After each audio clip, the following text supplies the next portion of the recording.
A multi-band compressor is pretty much essential to use to help glue a group of sounds. Usually I use it within the master to finally give a full mix track its consolidation. I mean, yeah, you could do it with a regular compressor, but with the multi-band compressor, we're able to control each of the band frequencies. As you can see here, it says low, middle, and high band. This way we'll have more priority over one over the other if we want to compress. Let's say I don't want to compress the low end too hard, or maybe I want to compress the higher end a little bit harder than the lower end. This is to provide glue and make it happy for everyone. So in this case, I'm gonna show you with the drum bus. So the drum is the snares, the hi-hat, the snap sound, and this kick.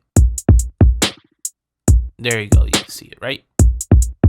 So essentially, it's the same thing as the last video where we have the compressor. The threshold is anything above the threshold line. We're gonna activate the compressor. Ratio is how much decibels ahead. So if you got 3.1 decibels above the line, we're going to convert it down to 1. So if you had 6.2, we're going to convert it down to 2 decibels worth of signal. The knee is like the curvature of the compression. Attack is how long until the compressor acts after it gets triggered. Release is after the trigger is gone, how long until it comes down. And the gain is the makeup gain if we want to boost or reduce.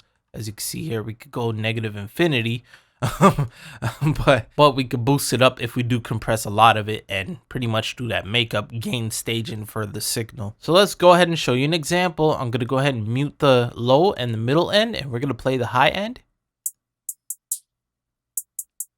And you can see not that much compression. Let's go ahead and compress it.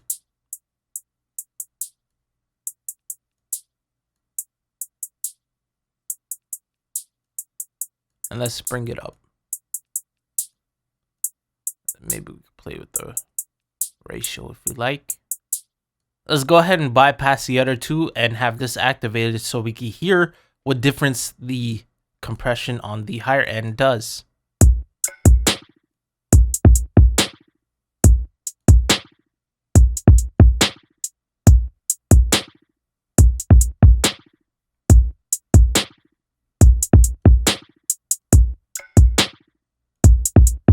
We could bring it down some.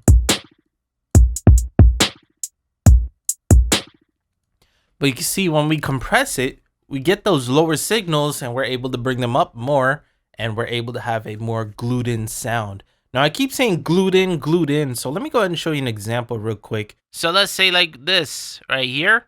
Yo, yo, yo, yo, yo, yo, yo, yo, yo, hello, hello. Hello. I know it's a very extreme example, but you can hear once we do that compression, it doesn't stick out like a sore thumb. So let me go ahead and do the rest of the multi-band, and we'll do an A/B on it and call it a day. All right, well, this is as great as I could get it with my closed backs and the way I'm hearing things right here, but take a listen and I'll do A/B.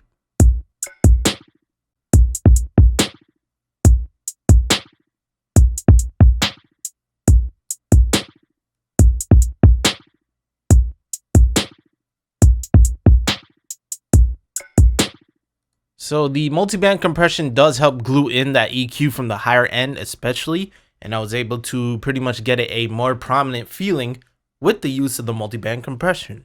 So that's ideally the best option to use the multi-band compressor with. It's when you want to have a glue with different frequencies to make a whole set of sounds pretty much feel matched or feeling nice. Be sure to hit that thumbs up and comment, support, like, and subscribe. It is your boy, Justin Omoi. And with that being said, peace. I'm out. And please have yourselves a damn good one.